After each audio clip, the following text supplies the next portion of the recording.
From CSDC, the Charter Schools Development Center. We need people who understand fundraising, and we need people who understand the community and community needs, and also folks that can open the doors that we may not be able to open. All of those needs need to be met.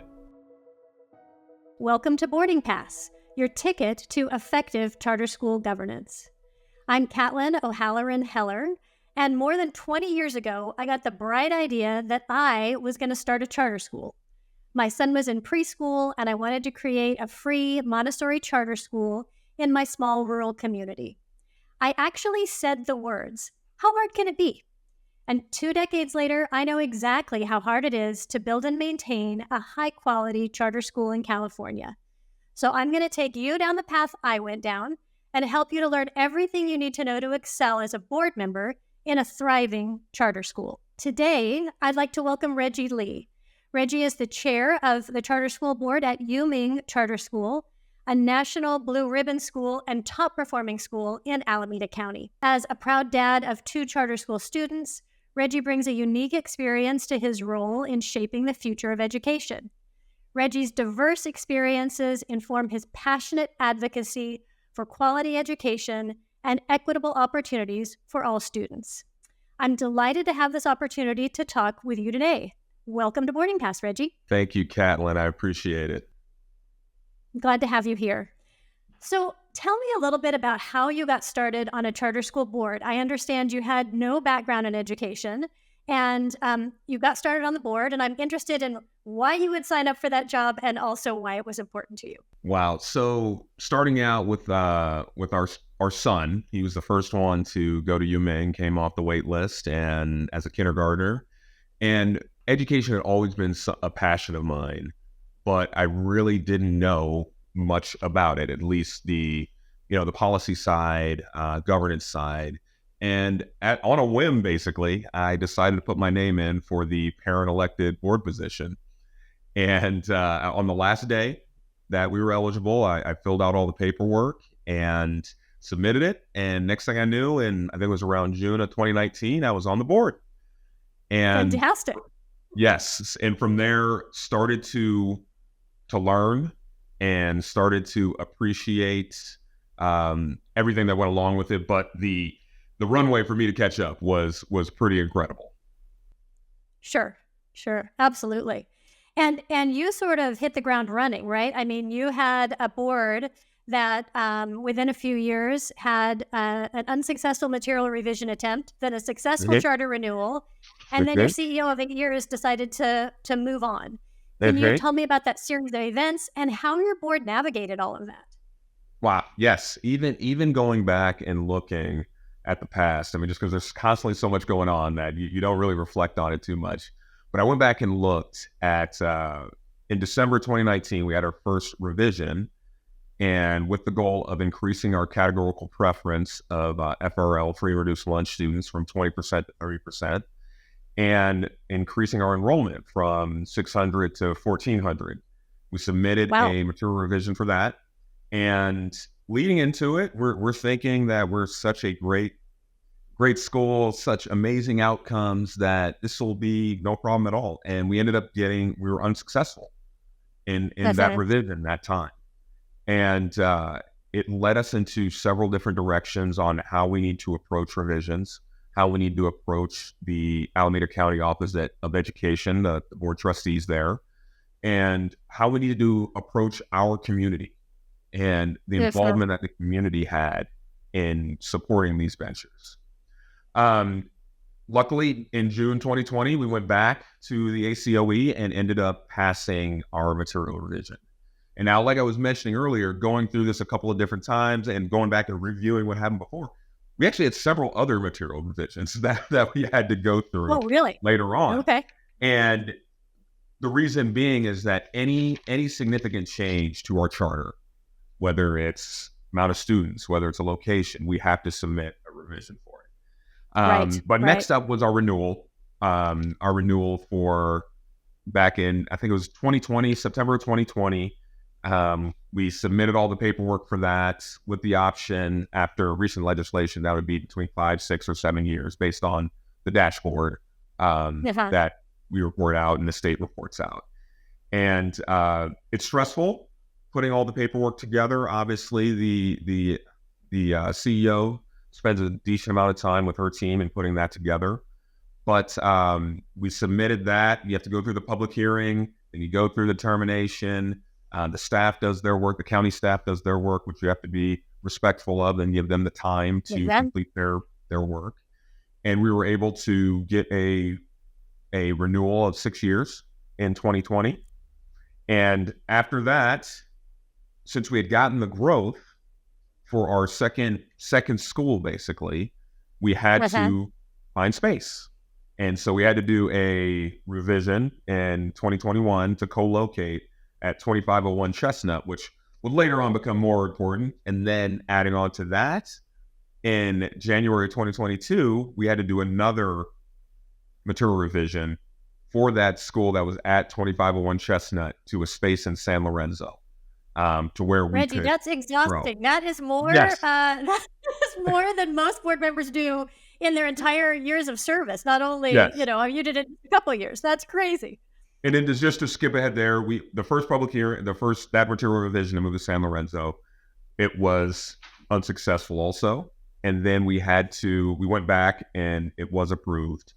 And after all of that, we get done with that. And then in May of 2022, Sue Park lets me know that this was going to be her last year serving in the role of head of school. So it brought its own set of challenges, and we conducted a search over the course of the next years to find our next CEO. Wow. I'm really interested in talking to you about the CEO and the succession planning and that sort of stuff. But for a minute, I want to focus back on that. Because that's honestly, that's more than most board members will ever go through. There are probably board members listening to this podcast who are thinking, I'm not signing up for that job, right? But I'm really interested in your take. So when our charter school we went for our first renewal. So we were about 5 years old as a school, went for sort of a standard renewal. And we had been a 5-0 vote to approve the charter school in the beginning, all the support, superintendent, all of those things changed. Board turned over, financial issues, new superintendent. We went to renew our charter, and we were denied at the local level. So we began a series of appeals, which at that point in time, you could appeal all the way to the state. Mm-hmm. And we were denied at the county level. We had to close the school completely dark for a year while we waited to appeal at the state. Reopened at the state on a 12-0 vote from the State Board of Education. And with the State Board of Education president at the time shaking her finger at the superintendent of the school district saying, how dare you have done this to them? Agreed. And we reopened, came back from completely dark. School is now in its 20th year of operation. But my boss, Eric Premack, who is with CSDC, who follows all of these things, says he thinks it's the only school that's ever come back from completely dark to reopening again. And I'm curious, so I serve on the board there now, and you serve on your board, and you've been through, equally through the ringer. What do you think the value is, and what do you think board members should be doing in these situations? To me, it felt like an all-in effort. Everybody had to be on board. You couldn't leave it to the paid staff of the school. You couldn't leave it to even just the board, right? All the parents had to be in. We packed the hearing rooms. So tell me a little bit about what you would recommend for boards or board members who are in these situations, the political realities of having to navigate this. I would say for us, a couple different spaces, right? As far as a board goes, having a board with a diverse set of talents, people that are communications professionals, legal professionals, community professionals, for lack of a better word there, is crucial. Being able to disperse that work that the head of school, the CEO, however that school is set up, to where they have folks that can help them through this process, but also that they can take over certain aspects, right? Where we made a big difference is that we really engaged our school community to go out and meet these trustees, get to know them, have meetings with them, sometimes over Zoom, sometimes in person, but understanding all of the factors that go into a decision that we weren't privy to before. We just thought, hey, we're a great school, this won't be a problem, but there's more to it. What is your impact on the community? Are you concerned about? Do you know your community? If you're moving into a neighborhood, have you met the people there? Have you talked to the people? Have you influenced? Like, all of those things come up into that same mix that's going to decide whether your revision or your renewal is approved. And that took some learning for us. And as you can see, we took some losses, but we learned from it. And we had to understand what's important for the community. It's not just about us.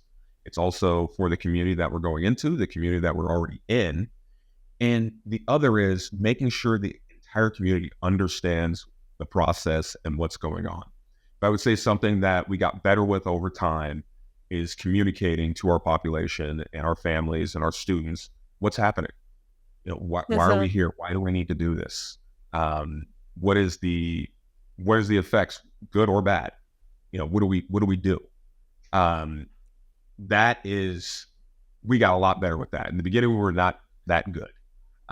Sure. And knowing your story and being able to tell your story from different perspectives, from parents, from students, from board members, from the CEO, is all things that mixed up in that cauldron to help us move forward. So that's, I would say those are the items there. Yeah, absolutely. And you mentioned sort of your board composition. Does your board sort of thoughtfully go through I know there are people who, when they're trying to get board members, they are literally looking for somebody who's going to fog a mirror because there's no one wants to do this job, right? But it sounds like, and you have a big board, right? You have 9 people or something like that on your board. I was looking at your website. It looked like we're 9. Yeah. And so how do you have sort of a thoughtful process your board goes through in terms of building that composition, making sure there are parent voices, community voices, supporters from other areas on that board? Absolutely. Through our governance committee, which I'm a part of, we are very thoughtful, and we're also engaging with the rest of the board, very thoughtful on composition and what is going to be of value to our CEO and how she can move things forward and the skill sets that she wants to be able to call on, but also as a board for us to continue to develop and provide proper governance. There are voices that we need to have. Like I said, I'm not an educational professional. And so when it comes to the physical act of educating children, that's not something I can speak to. We need people with that background. As charter schools go, we need people who understand fundraising, right? And we need people who understand the community and community needs, and also folks that can open the doors that we may not be able to open. Whether it is with political figures or whether it is with fundraising and donors, all of those needs need to be met. Right. Absolutely. And your story of material revision and charter renewal and CEO succession planning really highlights that if you just had a board of people who were maybe moderately interested but all the same background, or if you just had a board of educational professionals, that you wouldn't have the tools you need in that tool chest when it comes to some of these really big hurdles that can actually, destroy a charter school, right? I mean, if you didn't get your charter renewed, as I can tell you, at least for a year, while you appeal, that goes dark. But yeah, I think you make a really good point. We have at CSDC, we have a resource that we offer that is just sort of a chart for people to start thinking about how they can use board composition to their benefit and how they can make sure they have those voices on the board. And for our podcast listeners, I've linked that in the show notes so that, the board members can download it and at one of your workshops or something, take a look at it and see if you have, do you have someone with a legal background, with maybe a real estate background if you're going into purchasing land, or a legal background and those sorts of things. So sounds like you guys are already doing a fantastic job of that, though. So I appreciate that from a sustainable charter school perspective. And most of this is learned behavior, right? It's learned behavior from mistakes that we made before. So that's learned by doing. Yeah, exactly. Yeah. But it is having a resource that can kind of point you in the right direction would be tremendously useful. Yeah. Oh, absolutely. And having somebody who just understands the language of contracts and real estate, and as you go into those sorts of negotiations too, Right. is helpful. So Right. I want to sort of switch gears for a second and go back to what you were talking about which I think is such a challenge for for charter school boards. Is your lead administrator, your head of school, who'd been there for a long time, who was deeply invested in the school community, decided to move on. Were you Mhm. prepared for that process? Did it catch you off guard? Did you have succession planning in place? And what did that look like if you did? It at the time when Sue let me know, it was one of those conversations. Hey, can we go meet for coffee? And I'm kind of, I think I might know what this is, but luckily I knew it was coming soon. I knew it was coming, and because we were also going into a different space as a school, right? We were going into a second campus and a need for forever homes, and it was going to be a different sort of challenge for the next 10 years. And I knew that wasn't exactly where Sue's, real joy came from. So I expected this. And on some level, we never really expected it until it happens. But she sat down and we charted a course that it wasn't going to be something immediate. It was going to be over the course of a year. So we had that because as far as succession planning went, we were not really in a space. Because the overarching thing of all of this is that I came into this board member role, and the big thing that we're not saying is that COVID hit at the same time. So doing all of that, coming in as a new board member, March of 2020, and trying to manage that out. So we're just getting out of that 2 years later in 2022 when Sue let me know that she was moving on. So we weren't, there wasn't anybody waiting in the wings that was prepped for that role. We had hired our COO just 2 years prior, and so that's what we ended up doing, a search and working with a consulting company to make that change and find the great candidate. Mhm. And in that process, if you sort of had a do-over on that process, or if you joined the board 5 years before, do you think that succession planning within your school community would have been a useful tool, or do you feel like going out brought you some fresh perspective and voices and opportunities? I think it has to be a balance. I think it is crucial that succession planning within the school is happening, and not only just for when somebody leaves, but for the development of other leaders within the school.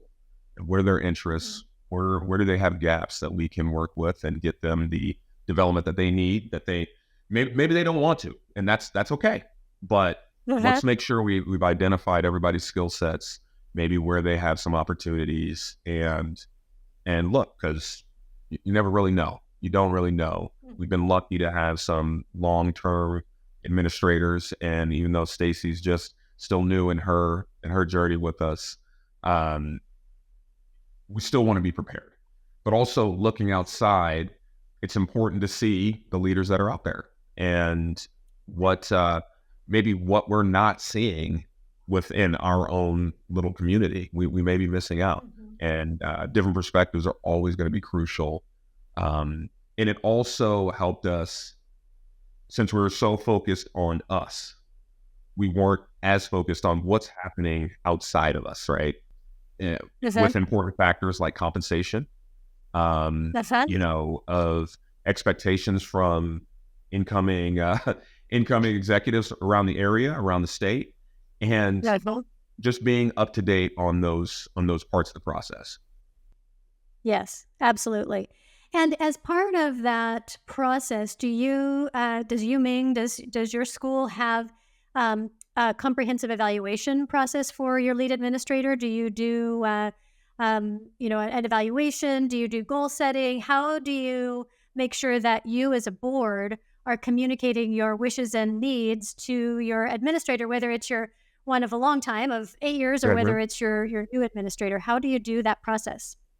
It is. We do have a evaluation process at the end of each year, where we evaluate against goals and the development It's also, there's a self-evaluation component of it too. And all of those factors are brought in. And also I meet with Stacy now every other week, Right. as a one-on-one, but also where are you at? What do you need? Giving recommendations. And she's also meeting with other board members too. But we do have a process at the end of the year where we evaluate. And as part of that process, do you do a community survey or a stakeholder survey?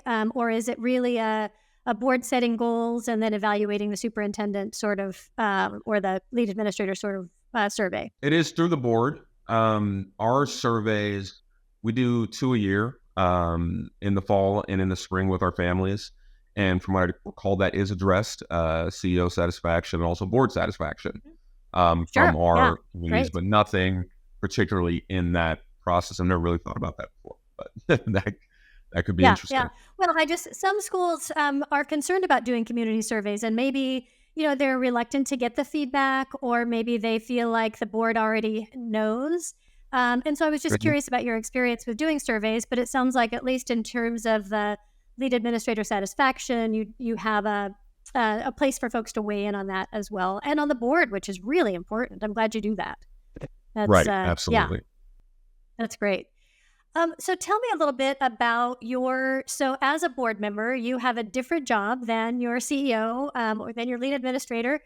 And part of it is evaluating them, right? I often say in my trainings that as a board, we have an employee of one, right? We only hire that person and we let them run the school. But what other differences do you think are between sort of how the board interacts with the school and how the lead administrator interacts with the school? I know for me, one little aspect is that I'm a parent too, right? I am a parent at the school. And, many times I've had conversations with people like, you should look into this. Like, I don't run the school. No, that's not my role. If it's something that concerns the long-term viability of the school, then that's something we can discuss. I mean, granted, I'm always open to talk to anybody. That is for sure. Come talk to me. And if it's not something in my purview, I'm going to direct you to the proper person, whether it's a principal, whether it's, another administrator, chief academic, whatever it is. So that's something I've been careful to keep separate, because it is important that we're there for that long-term viability. We're there to support, evaluate, and find the CEO, and making sure that we're doing that job. When I first started, it's kind of funny that there weren't as many parents on the board as there are now. And so it was kind of a change to where we have several parents on the board now, whereas before we had 2 slots for parent elected board members, and that was pretty much it. But now we have 2 parent elected board members, or 1 right now. We still need to find another, just for somebody moved positions and weren't able to do it anymore. And then we have others that are actually on the board already that are parents too. So making sure our focus is on viability and long-term success, and really letting Stacy and her team run the school is what we found to be that's good. The right mix. Absolutely. Yeah, no, that's excellent advice and guidance, I think, for boards who can tend to maybe overstep in places out of, the goodness of their heart, or trying to solve a problem maybe isn't theirs to solve.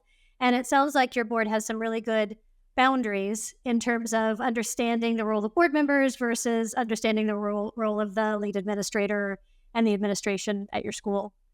I wanted to, you mentioned being a parent on the board. You're also a leader of color, and you are, I think in our charter schools in California, we see a whole lot more students of color than we do, whether it's board members or administrators of color. And I'm interested in your perspective on that, and how that advocacy and those conversations are changed with you being on the board. Yeah, it's coming into Ming. It was my son who came initially off of the wait list and matriculated about a month into the school year, and we started to have a couple of issues with behavior initially, and we couldn't figure out what it was. Trying to work with the school, And we had our son, we did some research, had him tested, and found out that, he had some learning challenges, ADHD in particular. And it's very distressing getting that notice, especially for a young Black boy. And we were very worried about what it was going to be like for him long term. And the course of the year, kindergarten was tough.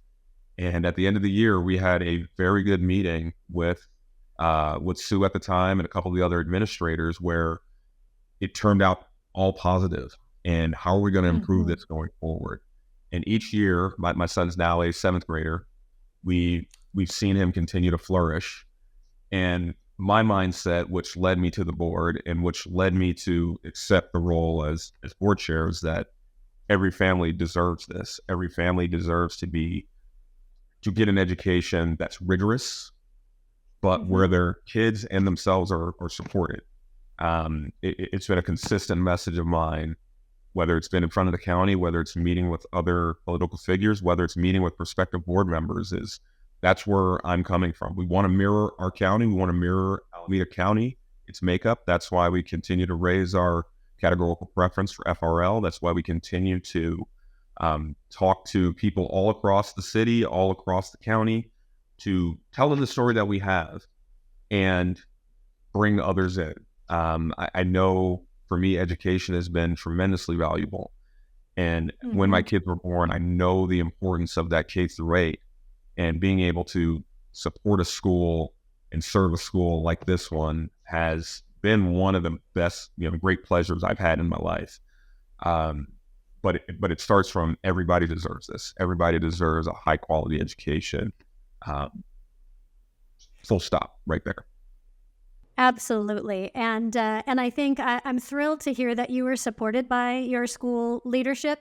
And when you came, to them with this, really heavy issue, and that it exceeded your expectations in terms of how they responded, and that it motivated you to become this advocate and this voice that is just so important. And I think it goes back a little bit to what we were saying about the board composition, right? So we can talk about, you need a lawyer, and you need you need a real estate agent, but you also need a multitude of voices. And it sounds like special education in particular has become something that you're now an expert in. Whether you ever signed up to be an expert in that, you are now an expert in navigating California's very complicated special education system to get the resources your son deserves. And I was just curious a little bit about how that has sort of played out for you as you've expanded in that role. It's, I'd say the most helpful thing for me, especially as I learned how special education works, is that we make it a focus to center the kids in our decision making.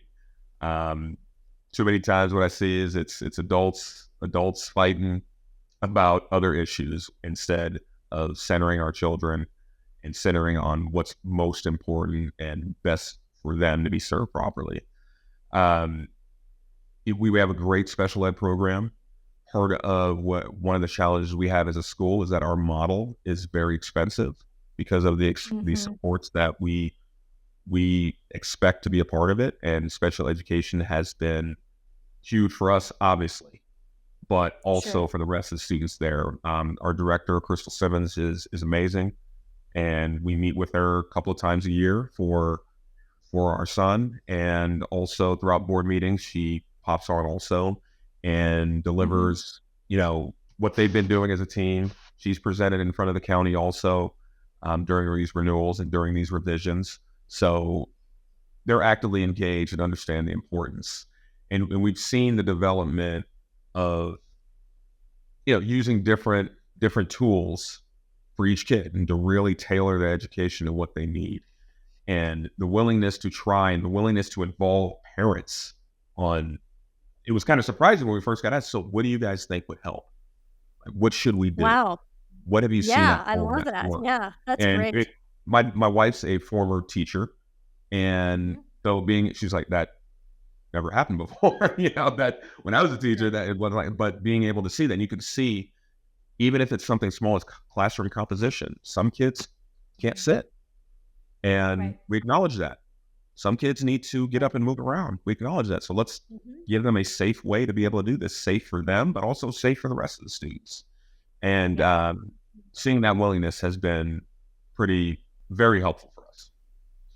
Yeah, absolutely. I'm so, like I said before, I'm just delighted to hear that you had a positive journey through this difficult, right? At least in kindergarten, a difficult few years, and that it's turned out so successfully for your son and for you as a parent and as an advocate.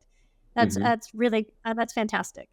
Right. So tell me a little bit about the school. Ming is a Chinese immersion school, Yes. and not as a student, but as a board member. What are sort of the unique, the benefits of having such a unique product like this, and what are some of the downsides? I mean, what makes it difficult? I'm imagining it might be difficult to staff, but what other things do you, both positive and negative, do you think about Ming as a Chinese immersion school? As a family, we kind of accidentally came to it. Only place we could find childcare when we moved to the Bay Area was at a Mandarin immersion program of a preschool.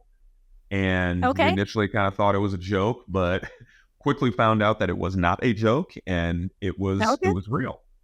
And what we've learned through that process is that as a country, we kind of have it backwards with how we teach languages. We try to give it to kids in middle school and high school, when in fact you start it in kindergarten and preschool. Kids pick it up. They pick it up immedately. Right. And so being able to see that now, neither my wife nor I speak Mandarin. That is a major challenge. I was going to ask you that. So do your kids have conversations behind your back? Right. Well, but they're 12 and 10, so they're still kind of battling it out. But that is a challenge. Is that most of the school, and it tears down as the kids get older, how much Mandarin they're doing on a day-to-day basis. But at the outset, they get some homework that I can't help them with. Is kind of the thought. Luckily, my kids had experience, but they also have friends. There's also homework help outlines. There's former students that went to Ming that offer to help tutor, and that's a challenge. But like you mentioned, finding qualified Mandarin teachers is very hard, and that is one of our high priorities as a board in helping support Stacy and her team. Is how do we make that easier? How do we find a pipeline of qualified teachers to help us continue with this mission? Because like I said, it's a very expensive model, and expensive not just in monetary, but also in people. And we need to have more to help support. So getting those teachers here and making sure that we have a sustainable setup to where they can continue to flourish, but still challenge, still innovate, without, we don't want to lose anybody. We want to keep all of our teachers who are absolutely amazing. Yeah, absolutely. And so did you and your wife, do you speak any Mandarin now? Did you take a, Duolingo Mandarin course? We know some Can you basic, say please and thank you in Mandarin? Yeah, we can do that stuff. Yeah. But at the same time, there's a lot of intonation. So I know when you say something a certain way, I may not know exactly what you said, but I know that tone, right? But to speak to that and I know a lot of parents had to do this during COVID, is that we ended up sending our kids down to their grandparents each week.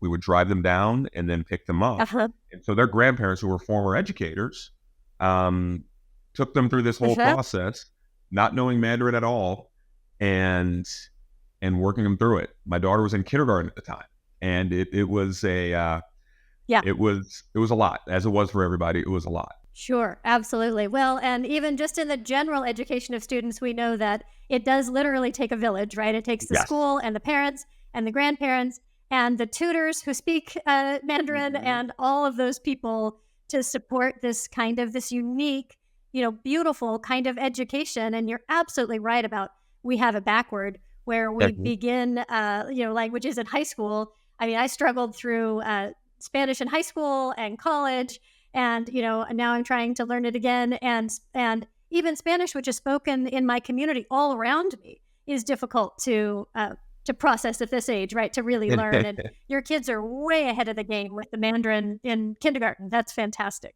That's great. Yeah, it's pretty incredible. It's pretty incredible. Yeah, it's a fantastic. What a great opportunity. I'm just thrilled for all of you. And I want to come down and see your school because I haven't ever toured it and I'd love to come check it out. So Absolutely. Come on through. We'd love to have you. fantastic. I'd love to take a look at it. As we wrap up here, I want to ask you, so when you look back at joining the board and, you had this leadership experience and you had this passion, especially related to your son and his issues, but you really didn't have education experience. What are some of the things that maybe you wish you knew then that you can share with podcast listeners today? At the outset, a better understanding of how charter schools work and not just the day-to-day going to school. It's what is the process of getting a charter? What does it look like to renew one? What does it look like to revise one? Who oversees everything? Because initially, like a lot of parents, we'd get the newsletters and it's kind of they're handling that. They're taking care of it. Yeah. But also understanding that even though you're not an education professional, you do have skills that are crucial because you're a person. You are a voter. So you are a constituent. and that was one thing that we needed to embrace too, is that it's on us to not just support from the side. We can actively go find our trustees and speak with them. What's important to them? Let's get to know them. Let's see what's important to them. It'll help us. It'll inform us on how we need to be prepared for those renewals, for those revisions. But the key is being willing to put yourself out there and to do it. And also to ask of our families that, hey, this is something that we need to do. And we've had a couple of parents that really latched on and led some of these meetings with trustees, and it's been really, really positive for us. That's great. That's really great advice. I especially like your emphasis on highlighting the fact that a lot of board members, a lot of parents really don't understand how charters even came to be or how they exist or how your own charter is renewed or would continue to exist. All of the things related to renewals and material revision. I think as people who've been around charter schools for a long time, we kind of assume everyone knows it. And that's just not the case. It makes me actually, I'm thinking now about a different podcast episode I want to do and just talk about that. Just talk about that process. What does that look like from day one? And it's evolved over the years. When I wrote the charter, I like to tell the story about when I wrote the charter for our charter school, it was 16 pages. I'm sure you've seen the charter for your charter school. It's a lot more than 16 pages. But, back in the day, it was something different. And now it's a very complicated process. And you've given me a great idea for a future podcast. So good. I'm glad I could Thank you help. for that. So Reggie, tell me, you went through the renewal process and you were on the board. What was your role? What was your job? What did you do to support that process? Now, specifically the board's role is to approve the renewal, right? And the renewal that's going to be submitted. And do that by supporting the CEO in preparing it. And after we approve it and the meeting starts to get set up, the public hearing followed by the determination, it is answering other questions, helping prepare the student body not the student body, the families about what's ahead, but also engaging all of the trustees. It may be letter writing, it may be phone calls. It's showing up at the renewal. It may be speaking. I believe I spoke at that one or a couple of these revisions that we've been through before. It's making sure our communication, asking the question to the CEO, is our communication set for our families that are out there? Is there something else that we need to tell them? Not just about showing up, but also, maybe they want to write to a trustee. Do they know what to do? Do they really understand the process when we talk about, we're going up for renewal? What does that mean? How do we get approved? What are the metrics? And being able to speak to that and make sure everybody's informed. Because the worst thing we discovered at the beginning when we're doing revisions is that not everybody understood. Not everybody understood why we're doing this, why we had to do this, where we were going with it, what happens when it passes, what happens when it doesn't pass. So with the renewal, it's a little more cut and dried. We need to renew to stay around. But everything that went into it and what the trustees are voting on and what questions might come up those are all important things to make sure that the community knows. And we work together with the CEO to make sure that all of that information is out there. And did you do, as a board, did you all get together and have conversations about what your individual roles would be? Like, I'm going to help inform the school community. I'm going to go talk to this particular school board member because I know them through my church community or things like that. Did you all sort of plan that, or was it something that came a little more naturally? How did that work? It was similar to that. It was similar to that. We had already, at that point, we hadn't really started meeting with the trustees individually. That kind of came along a little bit later. But no, we had started meeting with them and getting to know them. In some, it was, we have a couple of parent-run committees that it was community advocacy, so they met with them too. I know I met with a couple of the trustees, one individually, others online, and everyone played a part. Somehow, some way, we all played a part. Yeah. So being willing to accept those roles was paramount to allowing us to move forward with it. Yeah, thank you, Reggie, for being here today. This has been Boarding Pass from CSDC, the Charter Schools Development Center. Subscribe on Spotify, Apple Podcast, or wherever you get your podcasts, and share this podcast with your charter school board member friends. And don't worry if you didn't get it all, we took notes for you. View today's show notes at chartercenter.org/boardingpass. Thanks as always to Greg Hall, Mike Watson, Melissa Cabral, and my friend and today's guest, Reggie Lee. We'll see you next time on Boarding Pass. Now that you've got your boarding pass to effective charter school governance, why not upgrade to first class? By becoming a member of the Charter Schools Development Center, you'll gain year-round access to expert guidance, cutting-edge resources, and a network of experienced charter advisors. CSDC membership is your fast track to excellence in charter school governance, offering personalized support and professional development opportunities that will help you and your school soar to new heights. Go to chartercenter.org/membership to learn more.